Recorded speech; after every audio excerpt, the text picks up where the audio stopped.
All right, we pick up the wilderness story in Exodus chapter 17. This is going to be the story of the struck rock. You know the story, the children of Israel found themselves in another predicament. Chapter 16, they didn't have any food. Chapter 17, we don't have any water. And they go to Moses, like, Moses, what are we going to do? We don't have water. We don't have a well. We don't have a stream. There's no spigot we can go to turn things on. We have nothing. We have no water whatsoever. We're going to die of dehydration out here. What do we do?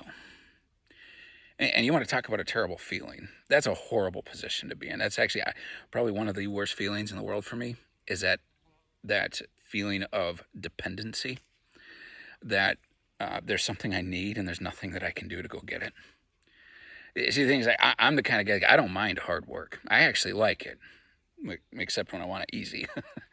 Then I don't want it hard. But I like a challenge. I don't mind when things are difficult. But when you tell me this thing that you need, or this thing that somebody that you love needs, there's nothing you can do for it. That does something to me inside. Oh, that bugs me. You want to watch me squirm? I had just that very situation last week. Somebody that I loved very dearly was in some pretty serious trouble, and I was trying to find this person help. I wound up having to call the state of Idaho because it depended upon the state of Idaho to help see us through here. And one of the people from the state of Idaho basically just said to me, "I'm sorry, sir.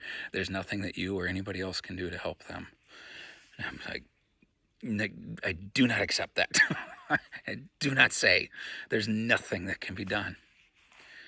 But the reality is that sometimes in the wilderness, there's nothing that can be done. There really is nothing that can be done. And that's where the people of Israel found themselves. We need water. What are we going to do? And they went to Moses and they said, "Moses, what are we supposed to do about this?" And Moses talked to God. Now, I think if Moses had gone to him and said, "Hey, let's dig a well," they'd be like, "Okay." And even if it's like, "Hey, it's got to be pretty deep. This is going to be a really difficult dig. It's going to be through really rocky ground and it's not going to be easy." I think the people of Israel would have said, "Yeah, all right. We'd prefer it if it was easy, I guess, but, we're not strangers to hard work. We can do this." But Moses couldn't say that to them. They were in a desert. There's nothing that could be done. So Moses starts talking to God. And what God says is, he says, "Moses, I want you to take your rod." And I like that he says, this is chapter 17, the same rod that you used when a part of the Red Sea. I want you to take that rod and I want you to go strike a rock with it. And when you strike that rock, water will come pouring out of it. So that's what Moses did. He went and he struck a rock with his rod. And sure enough, just like God had said, springs of fresh water came pouring out of that rock, and it was enough and more than enough to keep the children of Israel hydrated. You see, we get back to, you remember what we've been learning with the Feast of Tabernacles. The Feast of Tabernacles, the mantra of it is this: even in the wilderness, God provides. And one of the lessons of the struck rock is this, is that when God promises to take us somewhere, he will do whatever needs to be done to make sure that that promise is kept, even if it's doing the illogical or even the impossible. It's not logical to strike a rock with a stick to get water out of it, and it's also not even possible. But God had made the people of Israel a promise. He didn't just say to them, "I'm going to get you out of Egypt." He did say that, but he's like, when I take you out of Egypt, I'm taking you to the land of promise. And in order for God to keep that promise, he had to do something impossible. He had to do something impossible to get them there.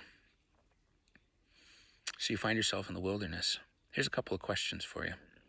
Actually, these might be some good ones if you're doing journaling, these to journal some answers to this, or if you're discussing this as a family, these would be some good things, some good questions to ask as a family and answer as a family.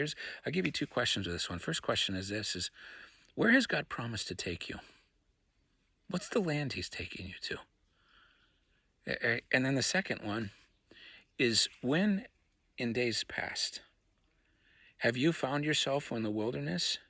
You found yourself dependent, and God came through and did the impossible for you.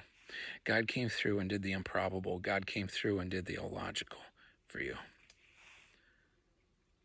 See, the lesson of the struck rock tells us He's going to get us to the land of promise one way or the other. We are not going to die of dehydration out in the wilderness, despite what the circumstances look like.